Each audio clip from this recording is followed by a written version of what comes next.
Ok, bonjour à tous. On se retrouve enfin pour le cours sur le cycle de Krebs. Vous en avez entendu parler depuis le début du semestre, en physio, en bioche, en toutes les matières, et vous allez enfin le voir.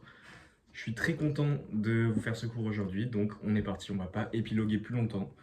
On est parti pour le cycle de Krebs.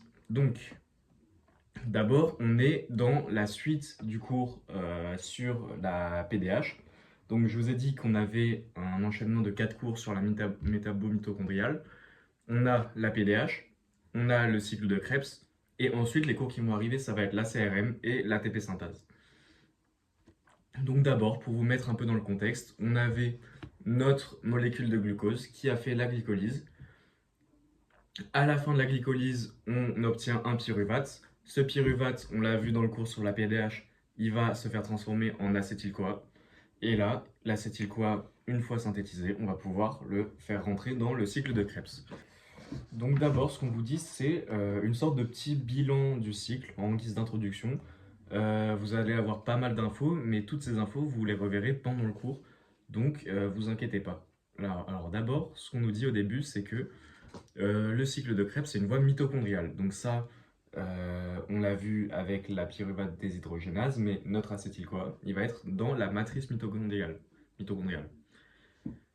À l'exception d'une enzyme du cycle, donc il va y avoir 8 étapes, et dans ces 8 étapes, il va y en avoir une qui va être catalysée par la succinate déshydrogénase, qui ne va pas être dans la matrice mitochondriale, mais ça, on le verra plus tard. Le cycle de Krebs, il va permettre l'oxydation de l'acétyl-CoA en CO2. Donc on va voir qu'on va libérer du CO2. Il va générer des coenzymes réduites, donc 3 NADH plus H+, et 1 FADH2. Mais ça aussi, on le verra pendant le cycle. Ces coenzymes réduites, ça va être le cœur du cours sur la CRM, mais ces coenzymes réduites vont se faire réoxyder au niveau de la CRM. Donc ça, ce sera pour le cours d'après. Et c'est ça qui va générer de l'énergie. Et maintenant, l'info qui est la plus importante pour moi, mais c'est une voie qui est uniquement aérobie. Ça, on ne fait que vous répéter depuis le début de l'année, mais les mitochondries, elles fonctionnent seulement en aérobie.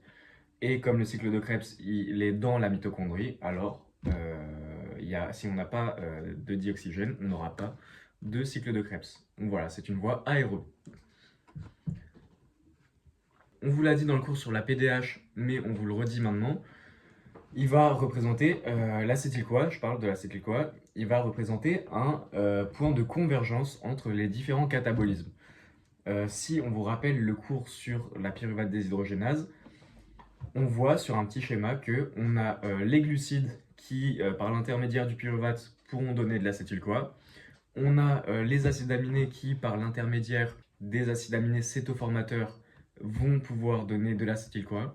Et enfin, les acides gras, ils vont pouvoir, via la bêta-oxydation, donner de l'acétyl-CoA. Donc au final, l'acétyl-CoA, c'est bien un point de convergence de toutes les sources énergétiques vers cette molécule.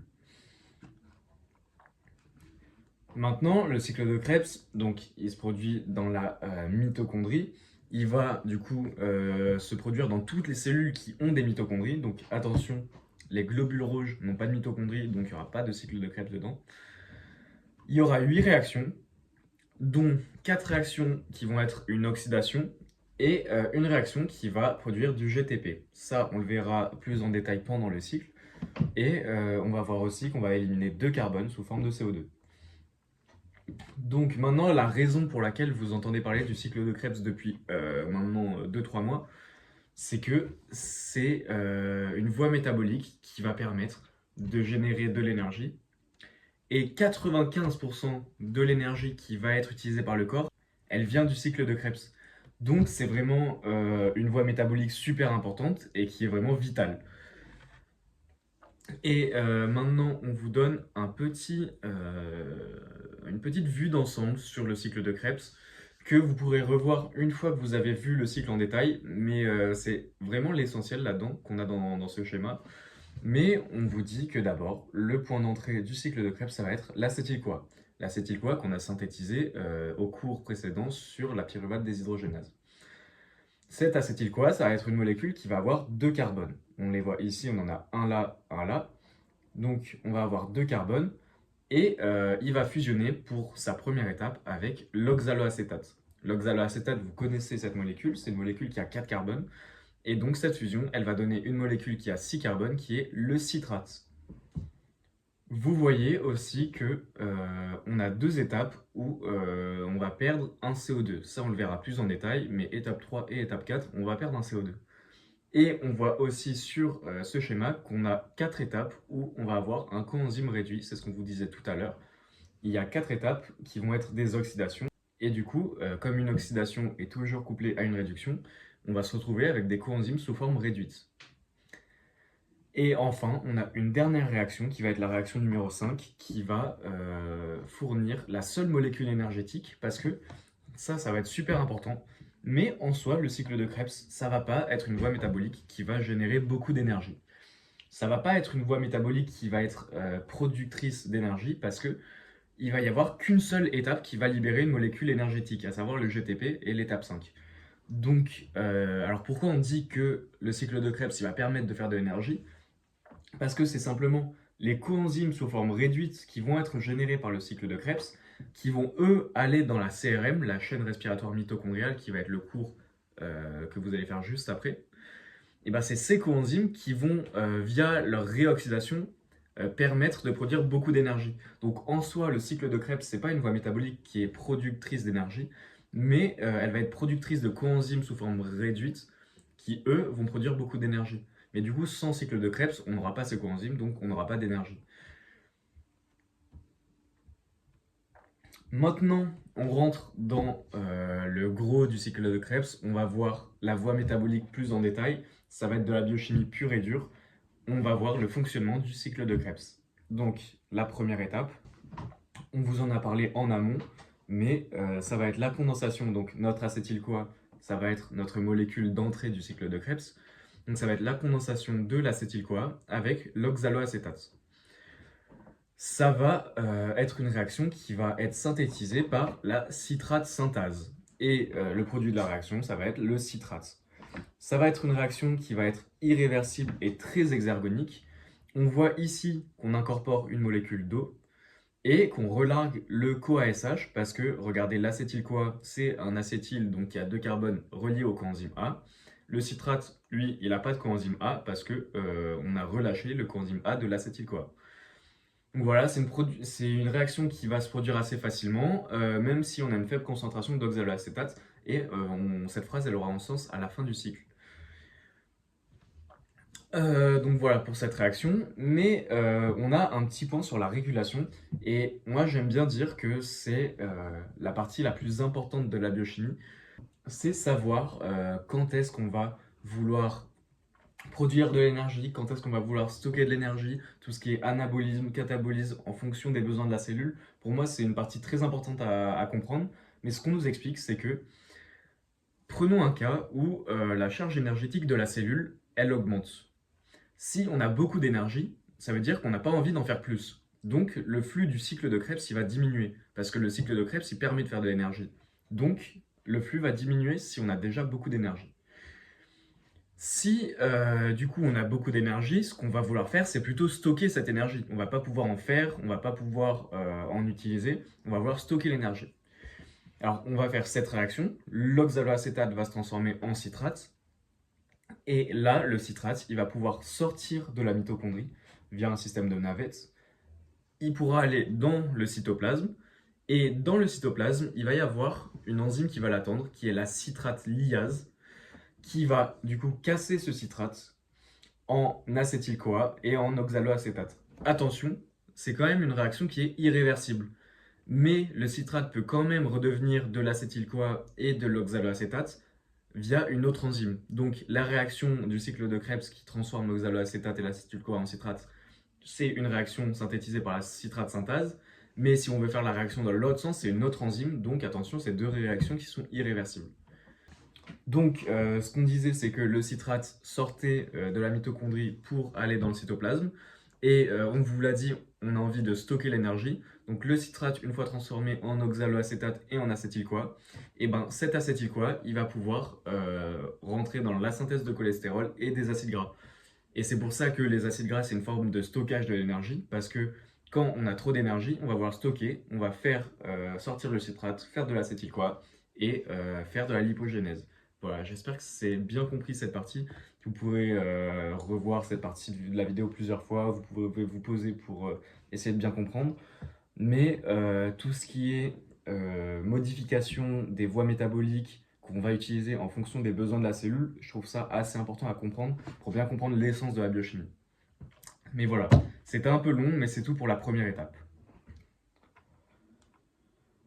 Maintenant, la deuxième étape, ça va être une étape d'isomérisation. Donc, on va partir du citrate pour faire du déisocitrate. L'enzyme, ça va être l'aconitase.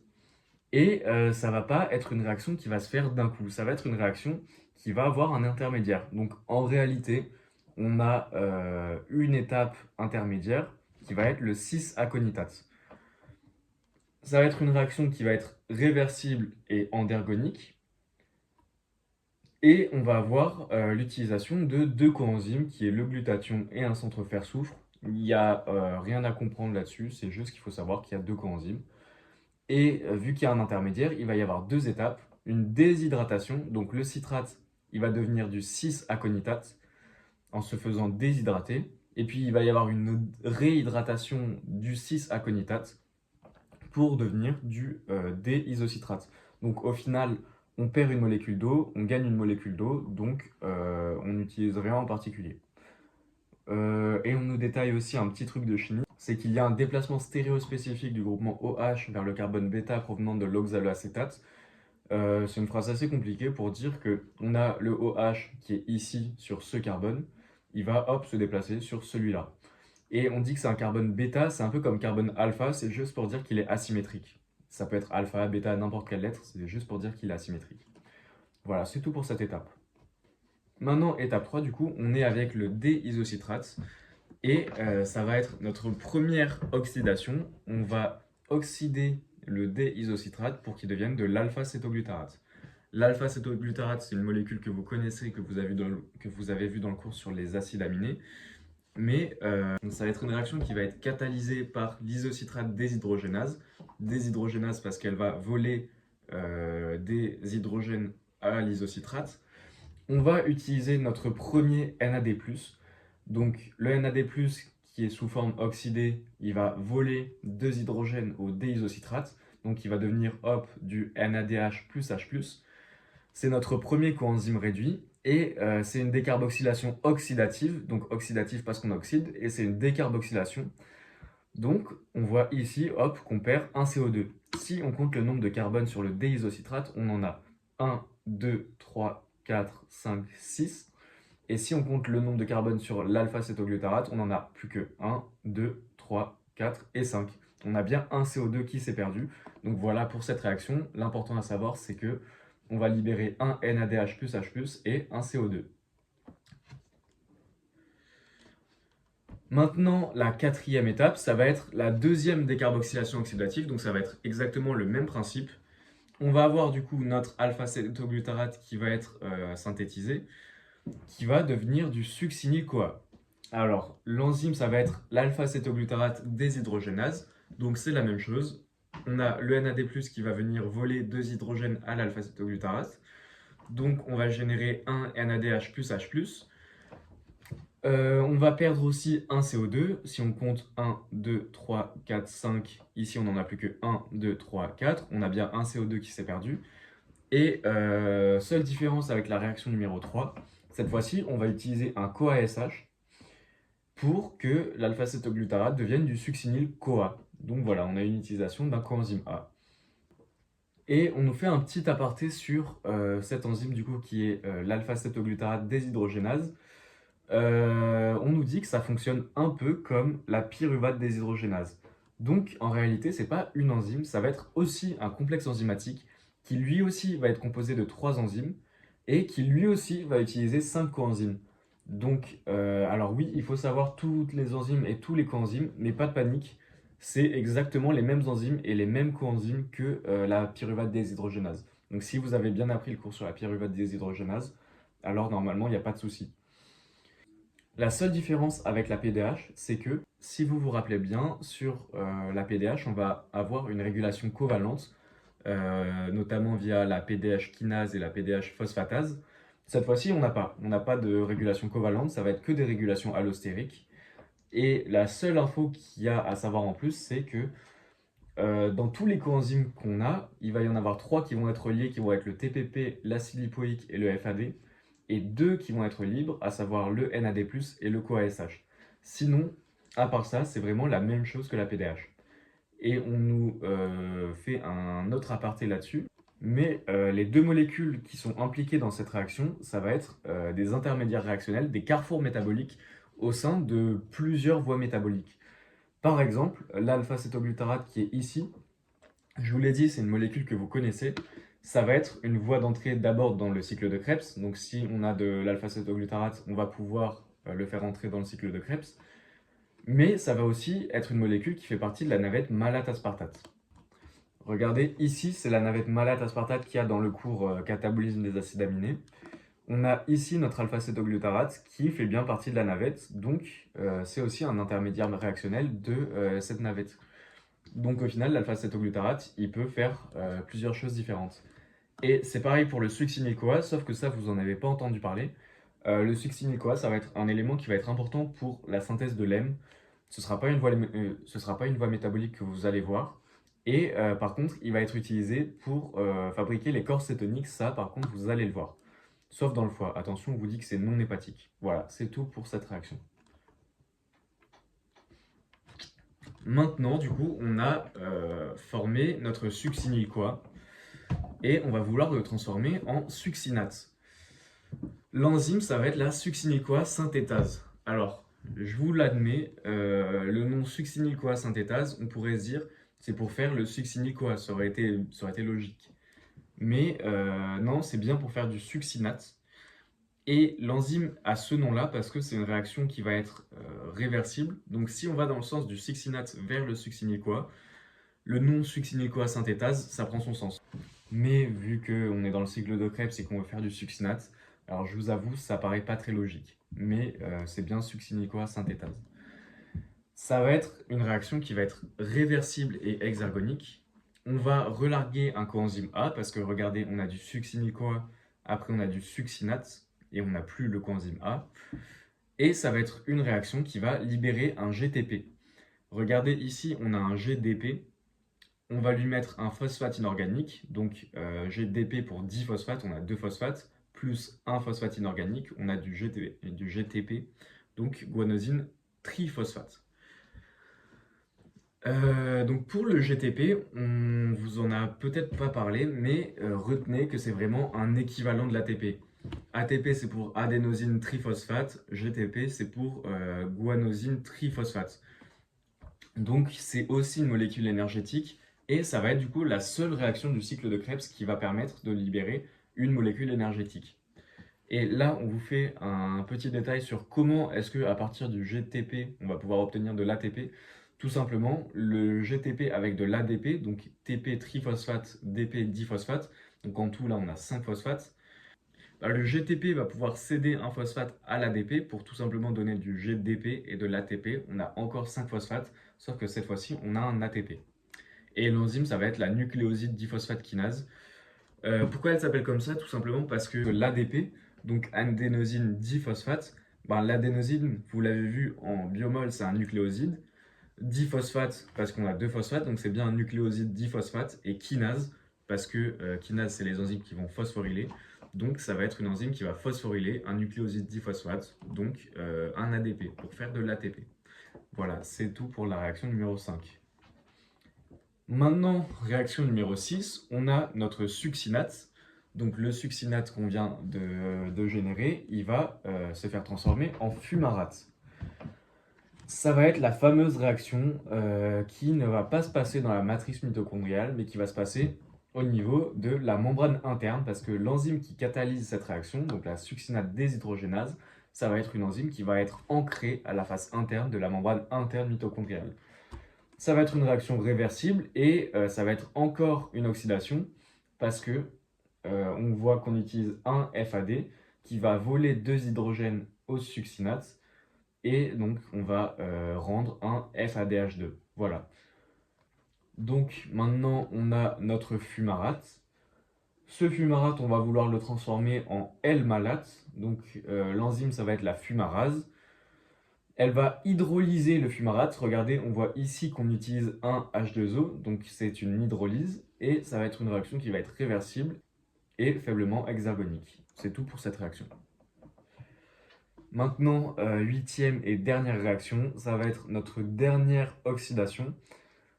Ça va être la malate déshydrogénase qui va oxyder le malate à l'aide d'un NAD+, qui va rendre encore une fois un NADH+, H+, et on va obtenir de l'oxaloacétate. Oxaloacétate qu'on avait à la première réaction, donc c'est bien un cycle. Et donc ça va être une réaction endergonique et réversible. Et voilà, c'était la dernière réaction du cycle de Krebs. Bon, on continue le cours sans caméra, petit problème technique, mais c'est pas grave. Donc, on avait fini la huitième et dernière réaction, et là on a une petite phrase assez compliquée à comprendre au début, donc je vais vous expliquer. Mais on nous dit que l'équilibre de la réaction est en faveur du malate. Donc c'est une réaction, vous voyez, qui est réversible, donc qui peut soit donner de l'oxaloacétate, soit donner du malate. Donc cette réaction, elle va être en faveur du malate, c'est-à-dire elle va plutôt avoir tendance à donner du malate. Et pourquoi elle est en faveur du malade? C'est pour maintenir des basses concentrations en oxaloacétate. Il faut bien garder à l'esprit que c'est un cycle. Donc, la réaction qui va suivre celle-ci, ça va être la première réaction, donc la formation de citrate. Et comme la réaction suivante, donc la synthèse du citrate, c'est une réaction, on l'a vu, qui était fortement exergonique, alors ça va éviter d'avoir trop d'oxaloacétate, ça va éviter que le cycle ne s'emballe et fasse des tours et des tours de cycle. Ça va maintenir du coup des basses concentrations en oxaloacétate et on ne va pas trop enchaîner les tours de cycle. Parce que vu que la réaction qui va suivre est fortement exergonique, c'est une réaction qui va se faire spontanément. Donc vaut mieux qu'on ait moins d'oxaloacétate et comme ça on n'a pas un cycle qui va s'emballer. Et voilà, on peut enfin faire le bilan du cycle de Krebs. Donc c'est assez important, donc on va voir molécule par molécule pourquoi est-ce qu'on a ça, pourquoi est-ce qu'on a ça. Donc d'abord de l'acétyl-CoA, c'est logique, c'est la molécule d'entrée du cycle de Krebs, donc au début on utilise de l'acétyl-CoA. On a quatre réactions d'oxydation. Donc dans les quatre réactions d'oxydation, il y en a trois qui vont utiliser du NAD+, et trois qui vont utiliser du FAD. On a une réaction qui va générer du GTP et pour générer du GTP, on va utiliser un GDP et un phosphate inorganique. Et on a deux réactions dans l'eau qui vont utiliser une molécule d'eau. Ça, c'est pour les molécules qu'on va utiliser. Maintenant, pour les molécules qui vont être libérées, il y a deux réactions, la 3 et la 4, qui vont être des réactions de décarboxylation. Donc, on va libérer deux CO2. Les NADH+, H+, et FADH2, c'est les oxydations qui ont donné du coup des coenzymes réduits. Le GTP, du coup, c'est la réaction numéro 5. Et le CoASH, c'est la première réaction, c'est l'acétyl-CoA qui va libérer son CoASH. Donc en soi, on vous le répète, le cycle de Krebs, de manière directe, il n'est pas forcément très producteur d'énergie. Il y aura que le GTP qui va être produit. Mais ce qu'on vous dit, c'est que les coenzymes réduits, ce qu'on vous disait du coup au début du cours, ils vont pouvoir rentrer dans la CRM. Et c'est cette CRM, cette oxydation des coenzymes réduits, qui, elle, va générer des molécules d'ATP. Et ça, on le verra dans le cours d'après. Mais ce qu'il faut savoir, c'est que chaque NAD+, qui va être réoxydé au niveau de la CRM, va générer 3 ATP, et ça va être 2 ATP pour les FADH2. Voilà. Maintenant, il y a plein de molécules dans le cycle de Krebs dont vous avez déjà entendu parler. Vous connaissez par exemple l'oxaloacétate, l'alpha-cétoglutarate, et pour cause, c'est beaucoup de carrefours métaboliques, donc des molécules qui vont participer à différentes voies métaboliques autres que le cycle de Krebs. Donc on va voir molécule par molécule lesquelles vont pouvoir participer à d'autres réactions métaboliques. Donc d'abord, on va avoir l'oxaloacétate. Comme on vous l'a dit pendant le cours sur la pyruvate déshydrogénase, l'oxaloacétate, il va pouvoir s'orienter vers la néoglucogénèse parce que si vous vous rappelez de votre cours sur la néoglucogénèse, l'oxaloacétate, c'est la première étape de cette voie métabolique. Mais l'oxaloacétate, il va pouvoir aussi rentrer dans la synthèse des acides aminés parce que si on regarde dans le cours sur le catabolisme des acides aminés, On voit ici que par transamination, on a l'oxaloacétate qui, couplé avec du glutamate, va pouvoir faire par exemple de l'aspartate. Donc voilà, c'est pour ça que l'oxaloacétate peut aller dans la synthèse des acides aminés. Maintenant, le citrate, lui, il va pouvoir s'orienter dans la lipogénèse, donc c'est ce qu'on avait dit au début du cours, pendant la première réaction, en sortant de la mitochondrie, vous vous rappelez. L'alpha-cétoglutarate, lui, il va pouvoir rejoindre la navette malate-aspartate, on en parlait tout à l'heure, et pareil, il va pouvoir rejoindre la synthèse d'acides aminés. Ici, on a l'alpha-cétoglutarate. Le succinyl-CoA, lui, on l'avait vu dans le petit aparté, mais il va pouvoir s'impliquer dans la cétolyse ou la synthèse de l'hème. Ici, là, on a toutes les molécules qui vont pouvoir aller dans d'autres voies métaboliques. Donc on a ici le citrate qui va pouvoir hop sortir de la mitochondrie pour aller dans le cytoplasme, donner de l'acétyl-CoA et aller dans la synthèse des acides gras, c'est ce qu'on disait au début du cycle. On peut avoir par exemple l'oxaloacétate qui va pouvoir hop faire du glucose, c'est la néoglucogénèse, ou alors faire d'autres acides aminés. Et on va avoir l'alpha-cétoglutarate, lui, qui va pouvoir donner d'autres acides aminés. Maintenant, on nous dit que le rapport citrate sur isocitrate, il va commander la vitesse de production de l'acétyl-CoA. Et c'est assez logique parce que si on a un rapport citrate-isocitrate qui est élevé, donc si on a beaucoup de citrate, on va vouloir faire moins d'acétyl-CoA parce que si on a beaucoup de citrate, c'est qu'on a beaucoup d'énergie et donc ça va ralentir le cycle. Et à l'inverse, si on a un bas rapport, le citrate, il va plutôt faire le cycle et il va pas sortir de la mitochondrie. Donc c'est pour ça que le rapport citrate-isocitrate, il va être important dans la régulation. Et maintenant, on fait un petit point sur la régulation. Donc la régulation, je pense que la prof aime beaucoup ça. Donc on va voir comment est-ce qu'on va réguler le cycle de Krebs. Il va y avoir trois étapes en particulier qui vont être sujettes à la régulation. D'abord, la toute première étape, donc la synthèse du citrate, elle va être inhibée par, on voit ici qu'il y a un petit panneau stop, elle va être inhibée par des fortes concentrations en ATP, en NADH, en citrate et en succinyl-CoA.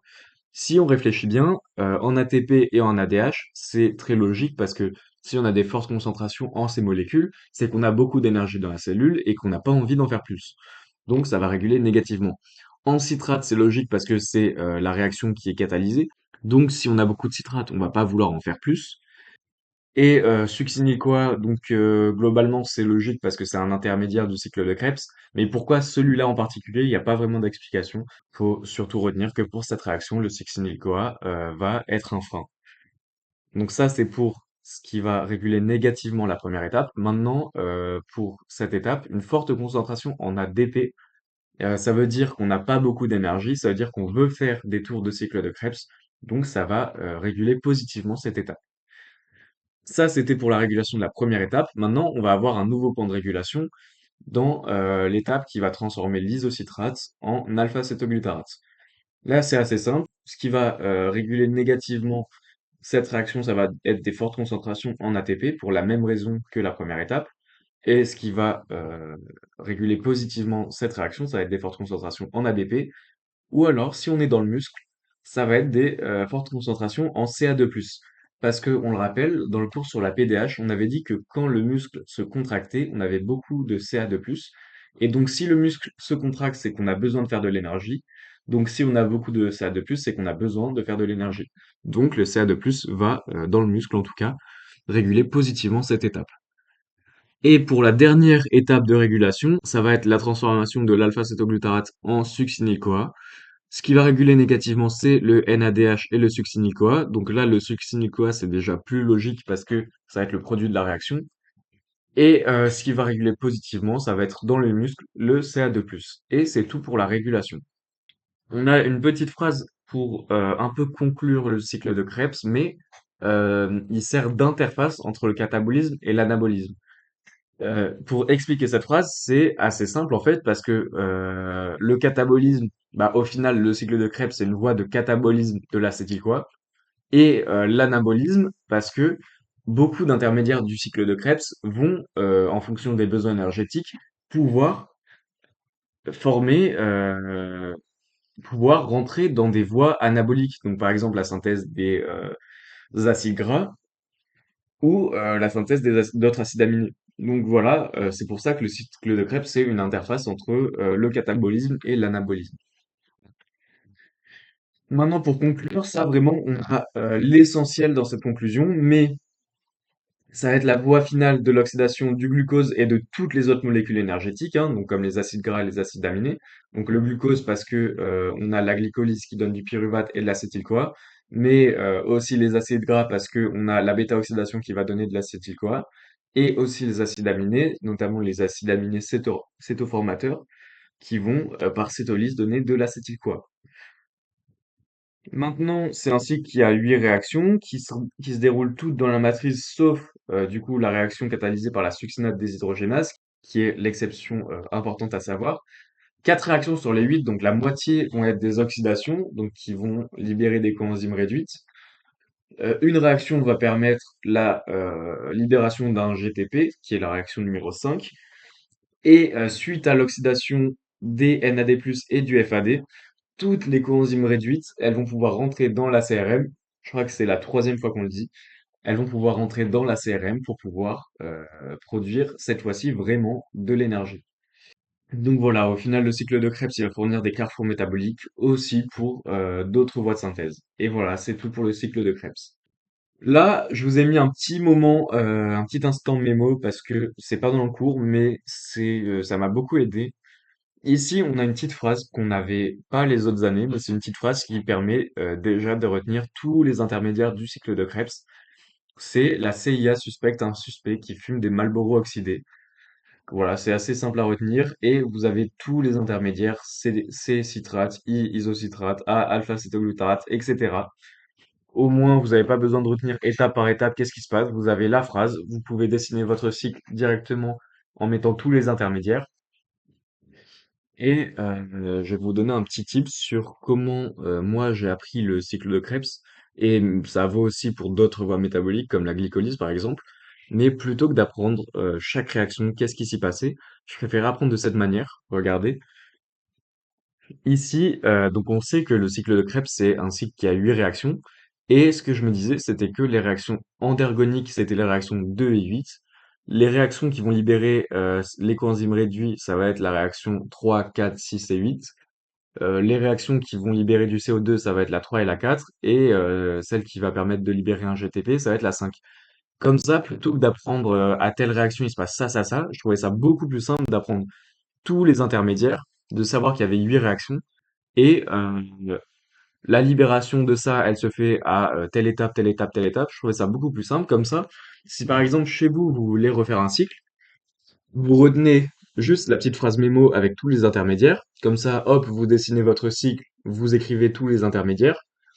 Comme ça, en apprenant les noms, vous pouvez, une fois que vous avez dessiné votre cycle avec tous les intermédiaires, vous dites alors, on va dessiner tous les NADH, donc étape 3, 4, 8. On va dessiner tous les CO2, donc à l'étape 3, à l'étape 4. Voilà, je trouve ça assez, je trouve ça plus simple pour apprendre, mais vraiment, c'est juste un conseil que je vous donne. Vous n'êtes pas obligé de travailler comme ça, c'est juste comme ça, c'était plus simple pour moi pour apprendre. Voilà. Ici, je vous ai mis un gros cycle de Krebs.